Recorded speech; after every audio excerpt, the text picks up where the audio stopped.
भारत माता की, भारत माता की, छत्रपती शिवाजी महाराज की, धर्मवीर छत्रपती संभाजी महाराज की, जय श्रीराम, जय श्रीराम। हिंदवी स्वराज्याचे सरसंस्थापक छत्रपती शिवरायांना मानाचा मुजरा करतो। भारतीय राज्यघटनेचे शिल्पकार भारतरत्न डॉक्टर बाबासाहेब आंबेडकर यांना मानवंदना अर्पित करतो। आणि या ठिकाणी मंचावर उपस्थित असलेले महाराष्ट्राचे उच्च शिक्षण मंत्री माननीय चंद्रकांत दादा पाटील, या विभागाच्या कार्यसम्राट आमदार माधुरीताई मिसाळ, माजी मंत्री हर्षवर्धन पाटीलजी, लक्ष्मणराव ढोबळेजी, सुनील कांबळेजी, धीरज घाटेजी, जगदीश मुळीकजी, दीपक बाबा मिसाळ, दिलीप कांबळेजी, राजेश पांडेजी, संजय सोनवणेजी, सुभाष जगतापजी, श्रीनाथ भीमालेजी, राजेंद्र शिळीमकरजी, किरण मिसाळजी, प्रशांत दिवेकरजी, जितेंद्र पोळेकर, वर्षाताई साठे, रुपालीताई गाळवे, रघुनाथ गौडा, मंचावर उपस्थित सर्व सन्माननीय पदाधिकारी। कोणाचं नाव सुटलं असेल तर यादी लिहिणाऱ्याची चूक आहे, माझी चूक नाहीये, तरी सगळ्यांची क्षमा मागतो। आणि उपस्थित सर्व माझ्या माता भगिनी आणि बंधूंनो, खरं म्हणजे मुरली मोहोळ या ठिकाणी पोहोचतायत आणि त्यांचा फोन होता की तुम्ही 10 मिनिटं उशिरा बोलायला उभे राहा, पण मी म्हटलं लोक 2 तासापासून इथे बसले आहेत, त्यामुळे तुम्ही पोहोचल्यानंतर माझं भाषण संपल्यावरही तुम्ही बोला, लोक तुमचं म्हणणं ऐकतील, आणि म्हणून मी या ठिकाणी बोलायला उभा राहिलो। आपल्या सगळ्यांना कल्पना आहे ही निवडणूक लोकसभेची निवडणूक आहे। ही ग्रामपंचायतची, जिल्हा परिषदेची, महानगरपालिकेची, विधानसभेची निवडणूक नाहीये। लोकसभेची निवडणूक म्हणजे या देशाचा नेता निवडण्याची निवडणूक आहे। पुढचे 5 वर्ष भारत देश कोणाच्या हातात द्यायचा, कोण आपला देश सुरक्षित ठेवेल, कोण आपला देश विकासाकडे नेईल, कोण जनसामान्यांच्या आशा आकांक्षा आणि अपेक्षा पूर्ण करेल, याचा फैसला करण्याची निवडणूक आहे। आणि म्हणून आपण ज्यावेळी आपला खासदार निवडून देतो त्यावेळी त्या खासदाराच्या माध्यमातून देशाचा नेता देखील आपण निवडून देत असतो। बंधू भगिनींनो, मागच्या काळामध्ये गिरीश भाऊ बापट यांना आपण निवडून दिलं होतं, अतिशय उत्तम काम गिरीश भाऊंनी केलं, पण दुर्दैवाने त्यांचा त्या ठिकाणी अकाली निधन झालं।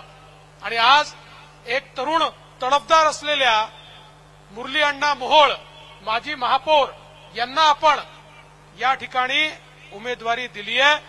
आणि मुरली अण्णांना दिलेलं प्रत्येक मत हे थेट मोदीजींना दिलेलं मत आहे। त्यामुळे मुरली अण्णांच्या माध्यमातून आपण देशाचा नेता निवडणार आहोत। बघा बंधू भगिनींनो, आज काय अवस्था आहे, आज संपूर्ण भारत हा 2 गटांमध्ये विभागला आहे। जसं महाभारताच्या युद्धामध्ये एकीकडे कौरव होते, एकीकडे पांडव होते, आणि संपूर्ण भारतामध्ये काही राजे पांडवांसोबत, काही राजे कौरवांसोबत होते, तशीच अवस्था आज आपल्याला पाहायला मिळते।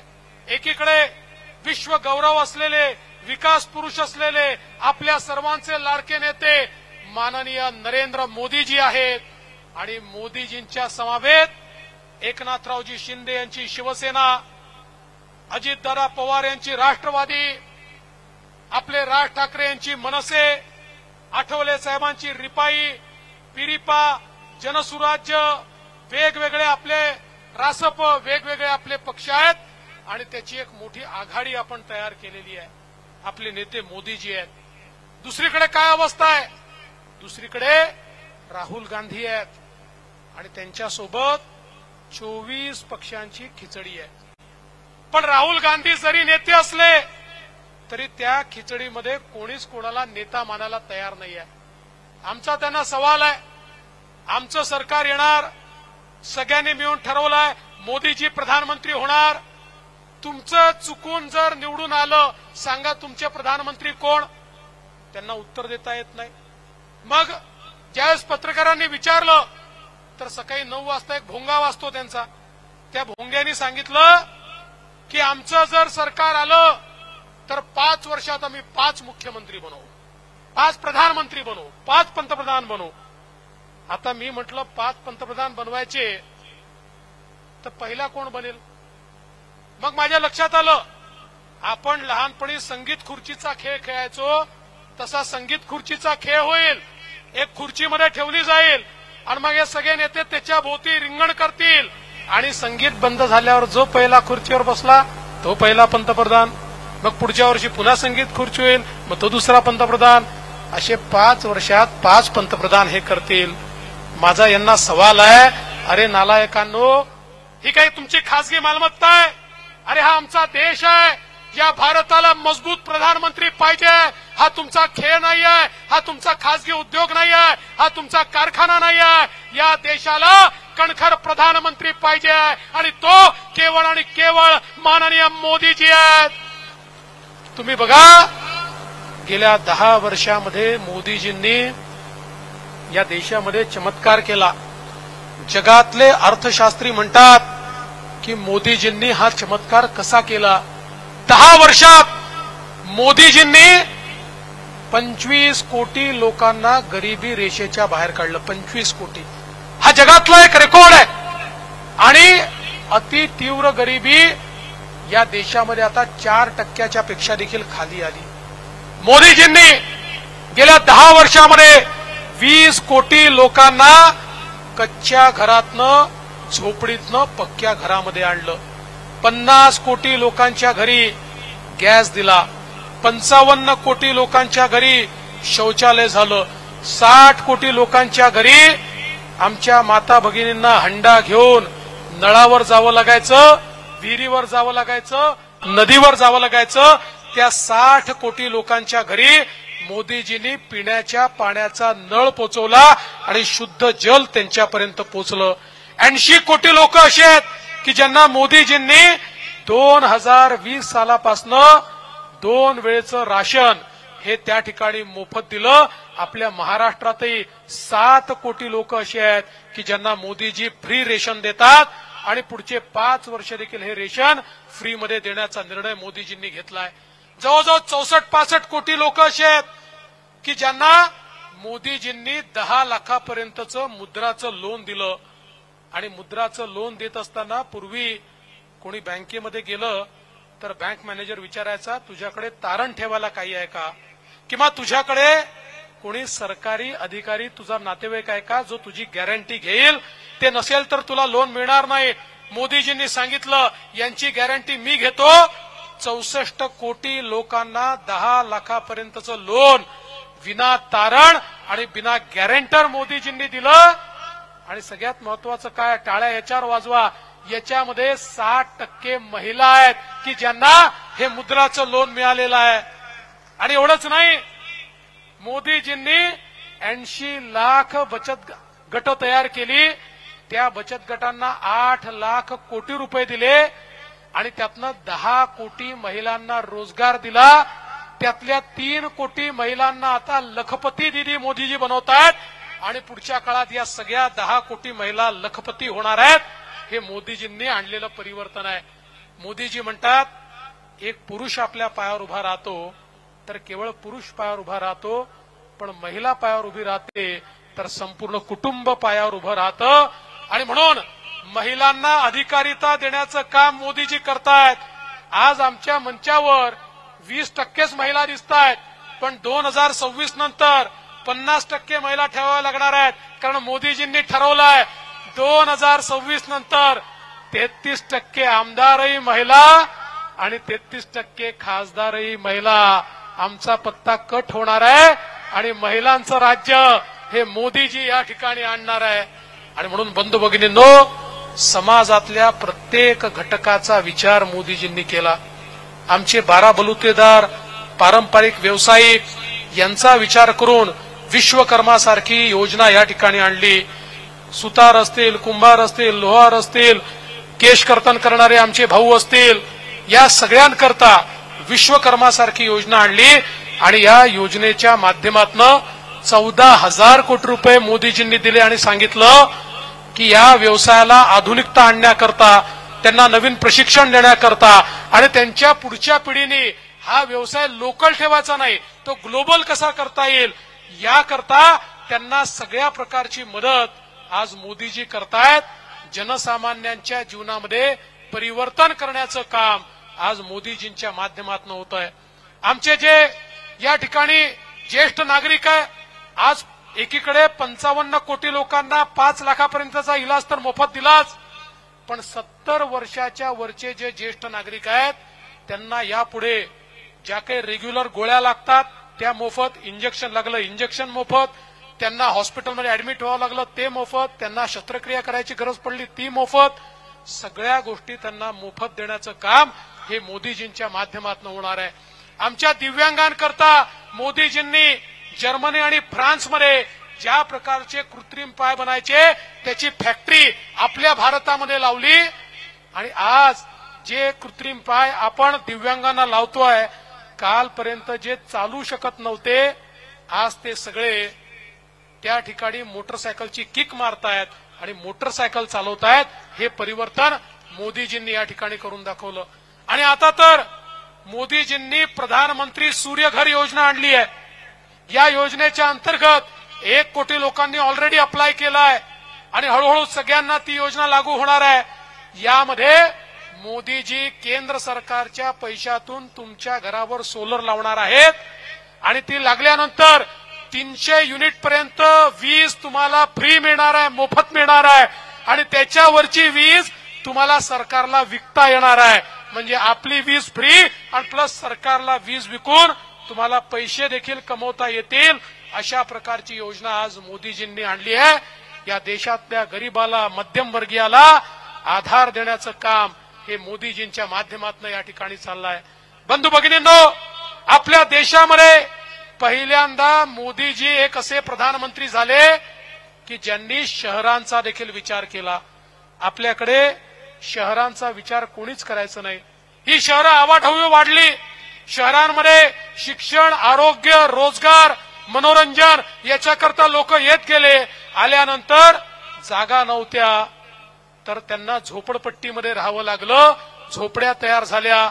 सांडपाण्याची व्यवस्था नाही, पिण्याच्या पाण्याची व्यवस्था नाही, घनकचऱ्याची व्यवस्था नाही. आवाढव्य वाढलेली शहरं, अशा प्रकारची बकाल शहरं तयार झाली. 2014 साली मोदीजींनी शहरांना अमृत सारखी योजना लागू केली. शहरांना स्मार्ट सिटी सारखी योजना लागू केली. हजारो कोटी रुपये या ठिकाणी दिले. आज आपल्या पुण्याचंच उदाहरण घ्यायचं झालं तर प्रधानमंत्री आवास योजनेत 20,000 घरं या पुण्यामध्ये गरिबांना मोदीजींनी दिली आहे आणि पुढच्या काळामध्ये प्रत्येक गरिबाला, झोपडपट्टीवासियाला पक्कं घर हे मोदीजींच्या माध्यमातून या ठिकाणी मिळणार आहे. आणि एवढंच नाही तर आज आपण पहा, पिण्याच्या पाण्याकरता या आपल्या पुण्याला 24/7 सारखी योजना दिली. पुढच्या वर्ष 1.5 वर्षात ही योजना पूर्ण झाल्यानंतर पुण्याच्या कानाकोपऱ्यामध्ये सगळीकडे 24 तास पिण्याचं पाणी, 2ऱ्या-3ऱ्या मजल्यापर्यंत पिण्याचं पाणी हे लोकांना त्या ठिकाणी उपलब्ध होणार आहे. एवढंच नाही तर घनकचऱ्याच्या व्यवस्थापनाकरता आपल्याला मोदीजींनी मदत केली. आज पुण्यामध्ये कचऱ्यापासून वीज निर्मिती करण्याकडे आपण वळलो आहे. कचऱ्याचं त्या ठिकाणी जो ढिगारा होता तो आपण संपवतो आणि घनकचऱ्यातनं जे नदी नाल्यांचं प्रदूषण आहे ते आपण संपवतो, कारण मोदीजी आपल्या पाठीशी आहेत.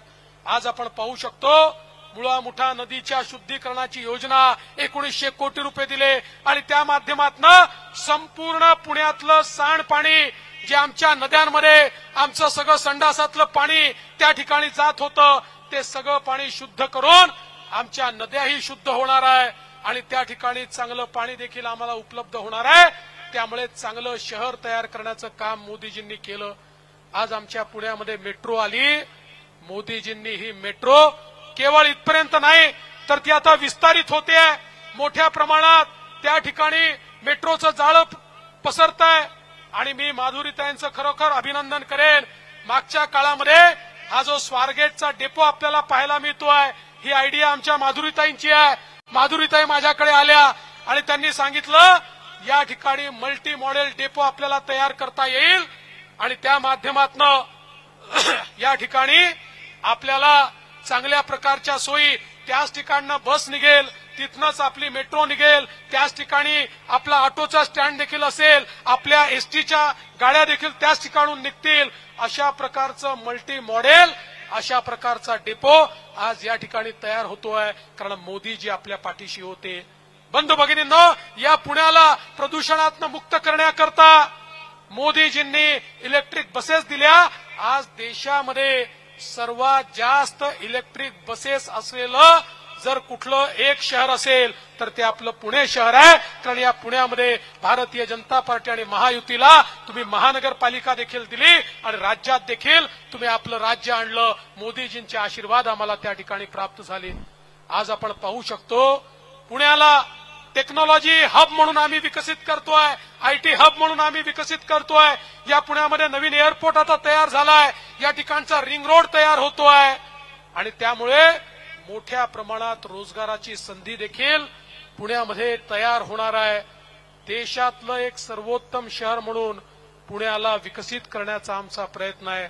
बंधू भगिनींनो, मग अशी माधुरीताई सांगत होता, ही गोष्ट खरी आहे. कोविडच्या काळामध्ये मोदीजी नसते तर काय झालं असतं, पण कोविडच्या काळानंतर जगाच्या पाठीवर मंदी आली. जगातले सगळे विकसित देश आज मंदीमध्ये आहे आणि विकसित देशांमध्ये महागाईचा पारा 15% वर गेलाय. एकमेव भारत देश आहे की ज्या देशामध्ये मोदीजींनी मंदी येऊ दिली नाही आणि महागाई देखील 6% त्या ठिकाणी कंट्रोलमध्ये ठेवली. आणि एवढंच नाही तर जगातल्या सगळ्या देशांमध्ये कोरोनानंतर उद्योग बंद झाले, पण मोदीजींनी 2 लाख कोटी रुपयाचं पॅकेज दिलं आणि आपले या ठिकाणी उमेदवार मुरली अण्णा मोहोळ आलेत. त्यांचं जोरदार टाळ्या वाजवून आपण एकदा स्वागत करूया. आणि त्यामुळे आज मोठ्या प्रमाणात या ठिकाणी उद्योगांना जिवंत ठेवलं. आणि बंधू भगिनींनो, आता स्थिती अशी आहे, जगाच्या पाठीवर 30 वर्ष चीननी फॅक्टरी ऑफ वर्ल्ड म्हणून काम केलं. जगाच्या उत्पादनाच्या 40% उत्पादन एकटं चीन करायचं, पण कोरोनानंतर जग म्हणताय आमचा चीनवर विश्वास नाही आहे, आता आम्हाला नवीन देशामध्ये जायचं आहे आणि संपूर्ण जगाला वाटतं की आता आपण भारतामध्ये गेलं पाहिजे. संपूर्ण मॅन्युफॅक्चरिंग हे भारतामध्ये येत आहे आणि भारतात ते आलं की ते महाराष्ट्रात येतं आणि महाराष्ट्रात ते आलं की पुणे जिल्ह्यामध्ये ते येतं. त्यामुळे येता काळ हा एक नवीन मॅन्युफॅक्चरिंग हब या ठिकाणी तयार होणार आहे. एक नवीन पुणे हे आपल्याला या ठिकाणी पाहायला मिळणार आहे. एक आधुनिक अशा प्रकारचं पुणे हे आपण या ठिकाणी तयार करतोय. या पुण्यातल्या गरिबांचं स्वप्न पूर्ण झालं पाहिजे, मध्यमवर्गीयांना संधी मिळाली पाहिजे, अशा प्रकारचं पुणे हे आपण तयार करतोय. आणि त्याकरता मोदीजींचं तिसऱ्यांदा प्रधानमंत्री बनणं हे अत्यंत महत्वाचं आहे. मी तुम्हाला एवढीच आठवण करून देतो, तुम्ही आठवा तो काळ ज्यावेळी मुंबईत बॉम्बस्फोट व्हायचे, पुण्यात बॉम्बस्फोट व्हायचे, वाराणसीला बॉम्बस्फोट व्हायचे, बंगलोरला बॉम्बस्फोट व्हायचे. काय करायचं आमचं सरकार? आमचे प्रधानमंत्री मनमोहन सिंगजी असतील, त्याच्या आधीचे असतील, मनमोहन सिंगजींचे गृहमंत्री असतील, आमचे पंतप्रधान त्या काळामध्ये काय करायचे? बॉम्बस्फोट झाला की पाकिस्तानचा निषेध करायचे. पुन्हा बॉम्बस्फोट व्हायचा, मग तीव्र निषेध करायचे. मग पुन्हा बॉम्बस्फोट व्हायचा, मग अति तीव्र निषेध करायचे. मग पुन्हा बॉम्बस्फोट व्हायचा तर कागदपत्र घेऊन अमेरिकेत जायचे आणि म्हणायचे, बघा तो पाकिस्तान आमच्याकडे बॉम्बस्फोट करतो, हे त्याचे पुरावे आहेत, तुम्ही त्याला समजवा. अमेरिका समजवायचंही नाही आणि तोपर्यंत दुसरा बॉम्बस्फोट व्हायचा. 140 कोटीचा देश इतका लाचार आम्ही कधी बघितला नाही. मोदीजी प्रधानमंत्री झाले, ते झाल्यानंतर या देशात बॉम्बस्फोट घडवण्याचा प्रयत्न झाला. 2019 साली ज्यावेळी बॉम्बस्फोट घडवला, आमच्या निष्पाप लोकांना आणि आमच्या सैनिकांना शहीद केलं. त्यांना माहिती नव्हतं या ठिकाणी आता मोदींचं राज्य आहे. मोदीजींनी थेट पाकिस्तानमध्ये घुसून त्या ठिकाणी सर्जिकल स्ट्राईक केला आणि आतंकवाद्यांना मारून टाकलं. बंधू भगिनींनो, तुम्ही बघा 2019 नंतर पाकिस्तानच्या बापाची हिंमत झाली नाही भारतामध्ये बॉम्बस्फोट करण्याची. एक मजबूत भारत मोदीजींनी तयार केलाय। आता तर या भारताने चंद्रयान देखील उतरवलाय, या भारताने सूर्याकरता आदित्य एल1 तयार केलाय आणि या भारताने एक असं मिसाईल देखील तयार केलाय, अग्नि मिसाईल। 7,000 किलोमीटर दूर कुठेही शत्रू असला तरी त्याला थेट जाऊन नेस्तनाबूत करू शकतं, अशा प्रकारचं मिसाईलही भारताने तयार केलाय। त्यामुळे आता चीन देखील वाकड्या नजरेनं आपल्या भारताकडे पाहू शकत नाही। बंधू भगिनींनो, आज या ठिकाणी एक मजबूत भारत तयार झालाय। आपण पाहू शकतो या ठिकाणी सांस्कृतिक पुनरुत्थान चालू आहे। 500 वर्षाची गुलामगिरीची निशाणी मिटवत मोदीजींनी त्याच ठिकाणी प्रभू श्रीरामांचं मंदिर बांधलं आणि हे काँग्रेसचे लोक इतके नालायक आणि नतद्रष्ट आहेत की या लोकांनी न्यायालयामध्ये एफिडेव्हिट दिलं होतं की राम खरंच पैदा झाला का आम्हाला माहिती नाही, तो अयोध्येत पैदा झाला का आम्हाला माहिती नाही। त्या नालायकांच्या नाकावर टिचून ज्या ठिकाणी प्रभू श्रीरामांचा जन्म झाला होता त्याच ठिकाणी प्रभू श्रीरामांचं मंदिर बांधलं। पण हे इतके नालायक लोक आहेत की यांना निमंत्रण दिलं तर त्या ठिकाणी प्राण प्रतिष्ठेला देखील गेले नाहीत। यांना राम नको आहे, यांना हराम पाहिजे आहे, अशा प्रकारचे हे लोक आहेत। आणि म्हणून मी तुम्हाला विनंती करण्याकरता आलो आहे, हे लोक रोज खोटं बोलतात, खोटं बोल पण रेटून बोल, अशा प्रकारची यांची स्थिती आहे। आता ज्यावेळेस निवडून येता येत नाही, विकासावर बोलता येत नाही, अशी परिस्थिती निर्माण झाली तर आता हे सांगतात मोदीजी निवडून आले तर ते संविधान बदलून टाकतील। बंधू भगिनींनो, अरे नरेंद्र मोदी त्या व्यक्तीचं नाव आहे ज्यांनी सांगितलं मला कुठल्याही धर्मग्रंथापेक्षा संविधान महत्वाचं आहे, कारण भारताचं संविधान होतं म्हणून एक चहावाला आज देशाचा प्रधानमंत्री बनलाय। जोपर्यंत चंद्र आणि सूर्य आहे तोपर्यंत बाबासाहेबांचं संविधान कोणीच बदलू शकत नाही, हा इतिहास देखील आपण सगळ्यांनी लक्षात घेतला पाहिजे। आणि म्हणून या खोट्या लोकांना, या लोकांना ज्यांनी केवळ घोटाळे केले, घपले केले, ज्यांना केवळ सत्ता आपल्या परिवाराकरता पाहिजे, अशा लोकांना घरी बसवा आणि येत्या 13 तारखेला ज्यावेळी तुम्ही कमळाची बटन दाबाल त्यावेळी तुमचं मत हे मुरली अण्णांना तर मिळेलच, पण तुमचा आशीर्वाद थेट मोदीजींना मिळेल आणि तुमच्याच मताने मोदीजी तिसऱ्यांदा देशाचे प्रधानमंत्री होतील। आणि म्हणून तुमचा आशीर्वाद द्या एवढीच विनंती करतो आणि माझं बोलणं संपवतो। जय हिंद, जय महाराष्ट्र। आणि मुरली अण्णा मोहोळ यांना विनंती करतो की त्यांनी आपला आशीर्वाद मागावा। एबीपी माझा, उघडा डोळे बघा नीट।